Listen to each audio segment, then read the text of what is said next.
We're going to get started this morning in Iowa, where the first presidential nominating contest of 2024 is now in the books. NBC News projects former President Donald Trump has won the Iowa caucuses.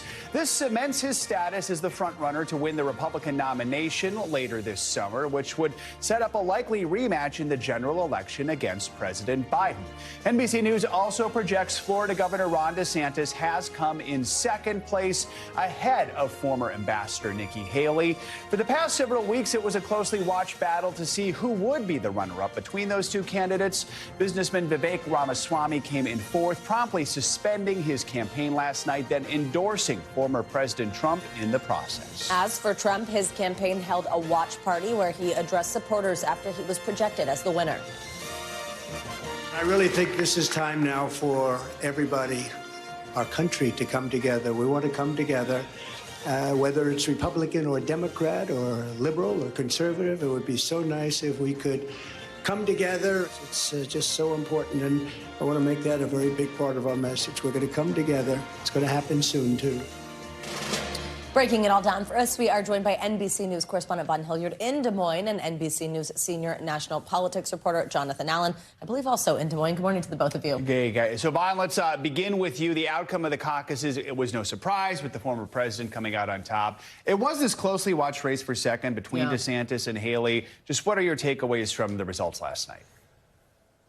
Donald Trump dominated this. He has dominated the Republican field over the last years. Guys, and last night, it was evidence that the polls met reality.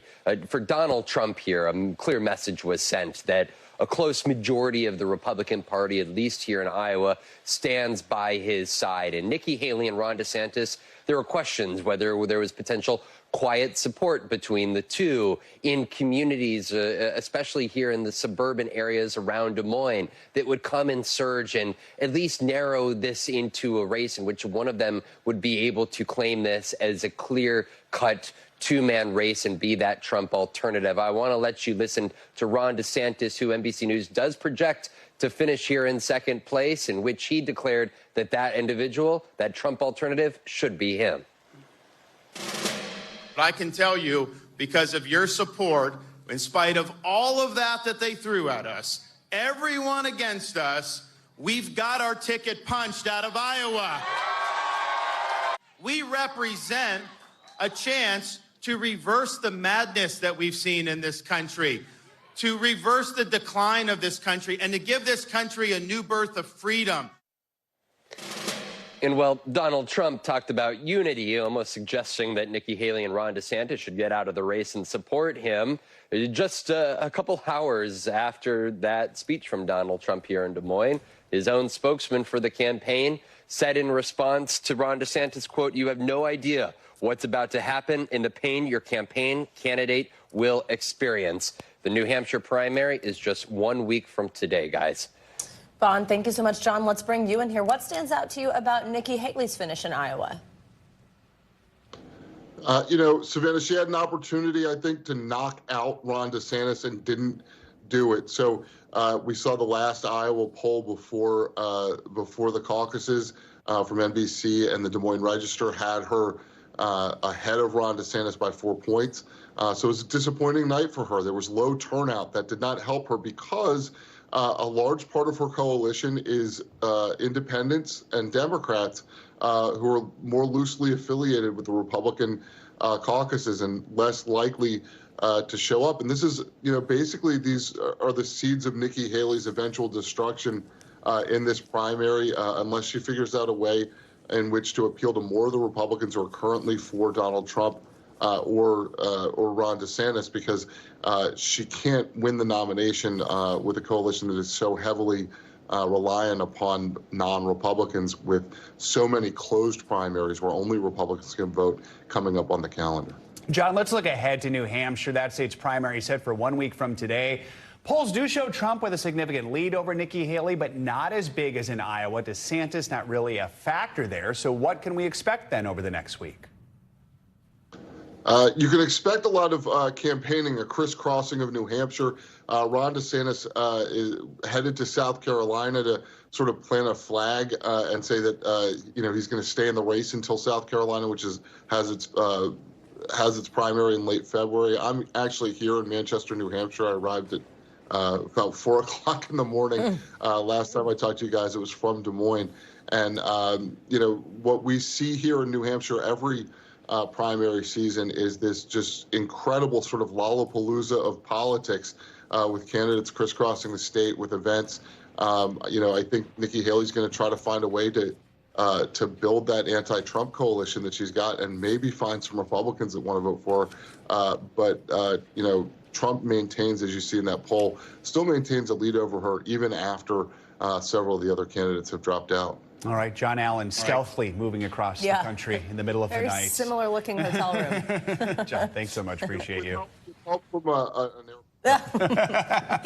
We love you, John. Thanks. All right, well, now let's get to that Arctic blast that's gripping the country this morning. More than 80 million people are waking up under a winter alert. Overnight, almost 80% of the U.S. experienced below freezing temperatures, with at least 7 deaths being attributed to the frigid weather.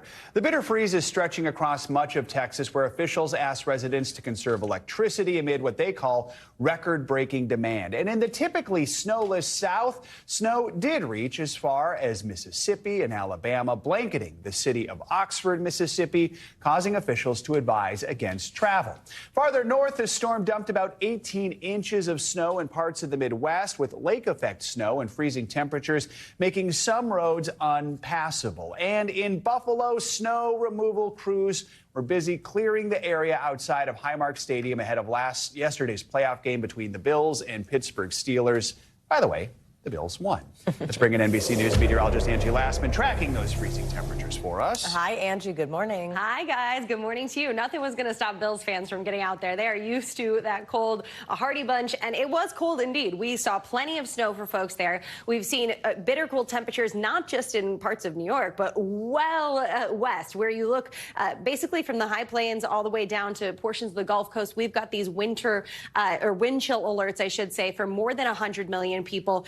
And look at these temperatures. It is no joke. Feels like 25 below in Denver this morning. Feels like 33 below in parts of the northern plains. We've got 16 below for what it feels like in KC. And even down through portions of Texas, Fort Worth feels like 3 below this morning. So we've got those whipping winds and we've got really cold temperatures that are going to stay with us at least for another couple of days. These are minimum wind chills. So this is where we'll kind of bottom out over the next couple of days. And you can see even in Minneapolis, we're feeling 16 below, 14 below, 19 below through the end of the week.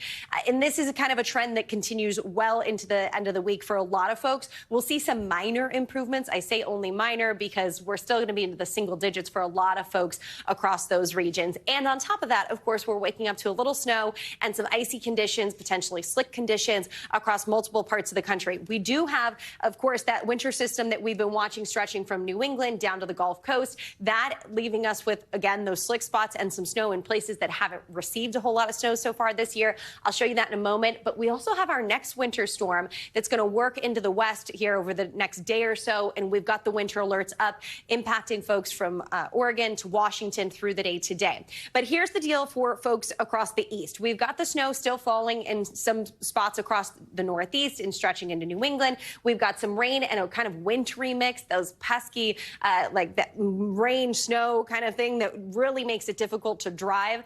That's what we're going to see still be lasting across portions of that region here through the next couple of hours. When it comes to the drought ending snow, I know this is the question on everybody's mind in places like Philadelphia, Baltimore. We did receive over an inch of snow, so that snow drought has ended. As far as New York is concerned, because we went over to midnight, it's still a little iffy. We're going to have to wait until later today to see if we can fully complete an inch of snow in one calendar day. I know it's a little confusing, but even still, we did pick up a good amount of snow in some spots. Baltimore was running over 700 days since their last inch of snow. You can see the last time we had it in New York, February 13th of 2022. We'll see if we can end that later today. If not, the drought will continue. The longest running drought, actually. Here's the deal with that system. It moves out of the picture, but still, I mentioned the slick travel. That's going to stay from Maryland to Maine through the day today. And check out these lake effect snow bands that kind of set up right east of the lake. And we've we've got really strong winds, and you know it's cold out there, and we don't have a whole lot of ice on the lake. So that means that the lake effect snow machine continues. It'll be maybe another foot to 3 feet in some of those spots. So more snow for folks in western New York, and again, east of those lakes. It'll remain blustery. It'll remain frigid. It's going to be a kind of bitter cold couple of days here as we get through the rest of our week. And meanwhile, there's that next storm system that we're going to watch. You can see the snow, the rain, all developing and pushing east. This is going to leave us with some icy conditions, especially for western Oregon. Again, travel will be difficult for folks there, and we get more rain and more snow as it continues to work its way to the east. So, guys, I think the middle of the country is where you want to go if you don't want the slick conditions, but it is just brutally cold there, too. So no one really escaping. I mean, we could go to Miami. You were just there. I was there, but it was rainy all weekend. Exactly. Yeah, So, but listen, pick your battles. We have snow now, though, here in New York. We do. have snow. It's very it was exciting. So nice to wake up to, I got to be honest. And it is sticking. So and we'll see if we can hit that inch mark today. Yeah, make a snow I'll report back. Or, no, probably not. Show us, Joe. All right, in my suit. Yeah, all right. Thanks, Angie. Secretary of Defense Lloyd Austin now out of the hospital following a 2-week stay. Austin was released Monday and will continue his recovery at home after being admitted because of complications following prostate cancer treatment. The secretary is facing criticism for not telling the White House and other top national security officials about his medical condition. In a statement, 2 doctors from Walter Reed said Austin, quote, progressed well and that his strength is rebounding. Well, the UN is warning that not enough aid is getting into Gaza as Israeli forces continue to bomb the Palestinian enclave this morning. They are calling for more entry routes into Gaza and criticize the speed at which the aid is being cleared through the borders. The UN's World Food Program says the humanitarian situation so bad that Gaza now on the brink of famine. It is a warning that's being echoed by the UN Secretary General. Nothing can justify the collective punishment of the Palestinian people. The humanitarian situation in Gaza is beyond words. Nowhere and no one is safe. The long shadow of starvation is stalking the people of Gaza, along with disease, malnutrition, and other health threats. And I'm deeply troubled by the clear violation of international humanitarian law that we are witnessing. The threat of a broader Middle East conflict is growing after Iran fired missiles at northern Iraq on Monday, targeting what it says was an Israeli spy base. NBC News chief foreign correspondent Richard Engel joins us now from Jerusalem. Hi, Richard. Good morning. So let's start with what we are hearing about Iran's attack and what's been the reaction from Iraq and from the U.S. So this was a surprising incident. It happened last night. It was first announced by the Iranian Rev Guard, which is a division of the Iranian military. It's been sanctioned by the U.S. It's been called a terrorist organization, but it is an elite force of the Iranian military. And according to the Rev Guard, they fired a ballistic missile into Kurdistan, which is an autonomous region in northern Iraq. And when the first news broke last night after midnight here, I and other journalists were shocked. We thought, what is going on here? The Iranians are firing ballistic missiles into Kurdistan. It exploded very near the U.S. consulate in an area in a wealthy area right in Erbil, which is the largest city in Kurdistan. And it turns out that, according to U.S. officials, according to Kurdish officials, that the U.S. compound was not the target. The target was a private compound owned by a wealthy Kurdish businessman.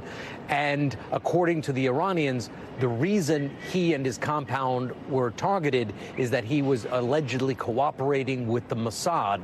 And Iran believes that he cooperated with the Mossad to carry out an attack on the funeral or a funeral commemoration for Qasem Soleimani. If you remember, just after Christmas, there was a devastating attack in Iran that killed dozens of people when they had gathered to honor and memorialize Qasem Soleimani, a former Revolutionary Guard commander. And the Iranians have blamed the United States. They've blamed the Mossad.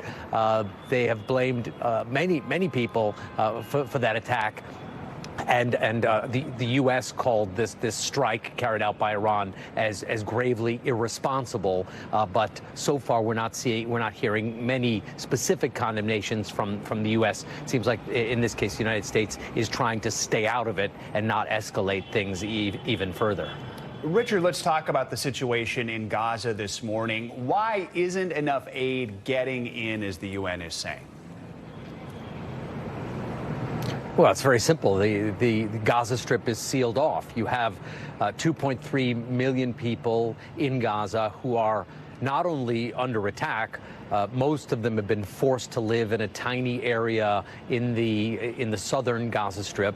Many of them are living in and around the city of Rafah. Rafah is a small city. It only had a few 100,000 people living in it before the war started just 100 days ago. And now there are many hundreds of thousands living there. It's hard to know how many people are living in Rafah. Some people say it could be close to 1 million at this stage. And the infrastructure, which has been damaged because of attacks, simply cannot support that many people. And the infrastructure has been attacked by Israeli strikes, and supplies are not getting in.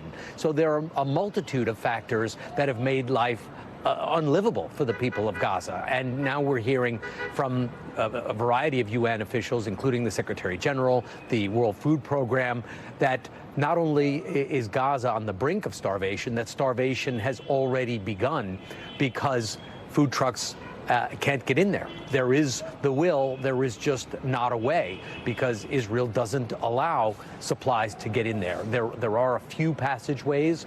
Each truck that goes in has to be inspected multiple times. There's many approval processes that have to go through, and you have this tragic situation with aid trucks full of supplies just miles away from people who are either starving or on the brink of starvation.